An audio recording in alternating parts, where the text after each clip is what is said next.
Good morning, friends. Ash here, WAT News. I came across this interesting article and I wanted to share it because it triggered something in my intuition because of something in these passages, and I'll read the article to you. It's from Before It's News, which is a site I'm sort of familiar with. And again, I can't completely verify that the things in this article are 100% true, but sometimes I know that in the press world, in the news world, you can get bits of truth from places you're not so sure about sometimes.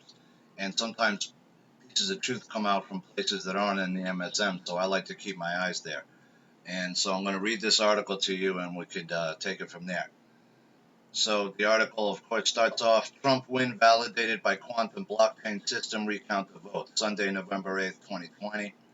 A recount of voting ballots nationwide was being done by elite units of the National Guard by early Sunday morning, November 8th. To prevent fraud, official ballots had been printed with an invisible, unbreakable code watermark and registered on a quantum blockchain system. And we had heard these rumors floating around the internet for days now. As of this writing, in 5 states, 14 million ballots had been put through a laser scanner, 78% of which failed because there was no watermark to verify the ballot. Of those that failed, 100% had voted for President Biden or voted for Biden. An initial test showed that according to watermarks on validated ballots fed into the quantum computer, Trump won re-election by over 80% of the legal ballot cast. The final validated vote tallied in that test, Trump's 73.5 million votes to Biden's 25.9 million. And that didn't even account for Trump votes that people observed being tossed and never accounted for. Interesting enough, those figures corresponded with the two men's Twitter accounts. Trump had 88.8 million followers to Biden's 16.6 million. This is where it started to get interesting for me. Using infrared equipment that read which ballots were real or fake, the elite National Guardsmen had been deployed to the 12 targeted states of Alabama, Arizona, Pennsylvania, Colorado, Texas, Wisconsin, Tennessee, Washington, Virginia, Delaware, Illinois, and Kentucky. And all nationwide, over 500 National Guardsmen were on guard over all ballot counting units. There was much more to the test for fraudulent voting. This is the part that piqued my interest. In addition to the watermark, these official ballots also contained ink made of corn, which created an electronic radiation circuit ID that could trace the location of that ballot through GPS transmission.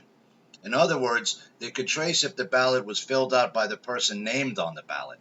The Trump team would be filing a number of lawsuits on November 9th.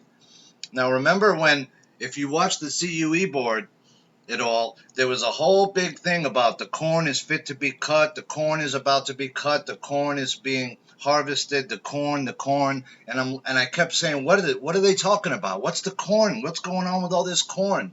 And then there was a rumor that Comey's name was changed in a lot of these official documents, and they changed it to Corny, so that a search of these government documents would never come up with his name, and it was in there under Corny.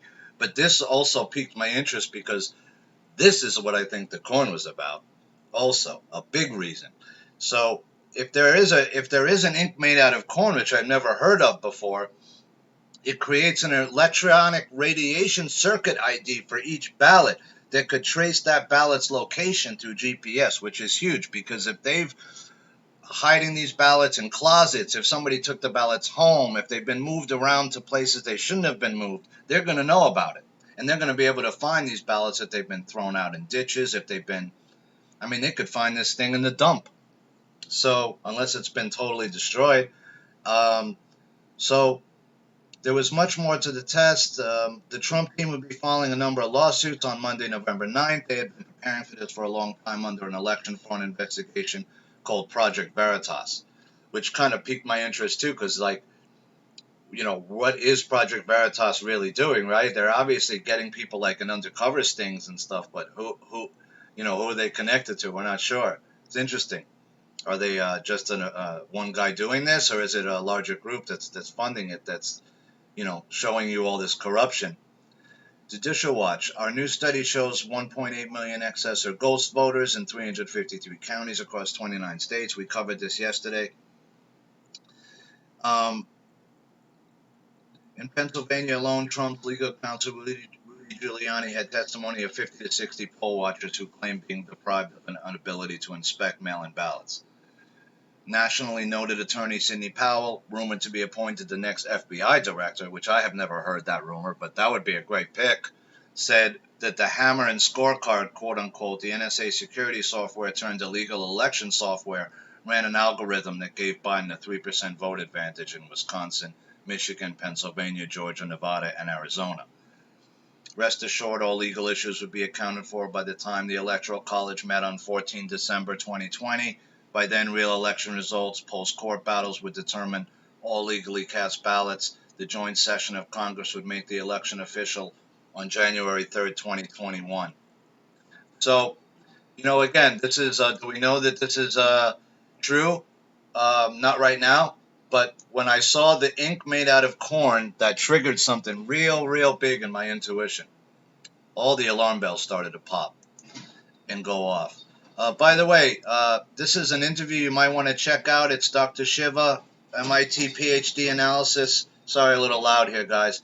Votes reveals unfortunate truth of U.S. voting system, and you could find the link to that off the Gateway Pundit here.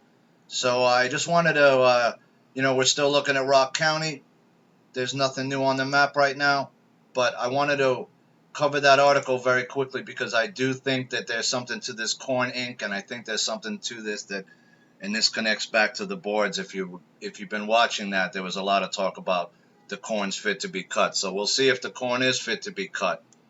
It sounds like we're getting closer and closer to, if this is true, this will be a way that they can finally figure out once and for all and show everybody the massive amount of fraud. I mean, can you imagine if Trump won this thing like 75 million votes to 25 million or some insane amount like that? It would show in a massive way all the corruption that's been going on basically for our whole lives. I don't think we've ever seen a completely fair election. At least I don't think I have in my lifetime. I could be wrong about that, but I don't think so. So, guys, with that, we'll keep our eyes open, and I appreciate you listening to all my videos, and have a wonderful day.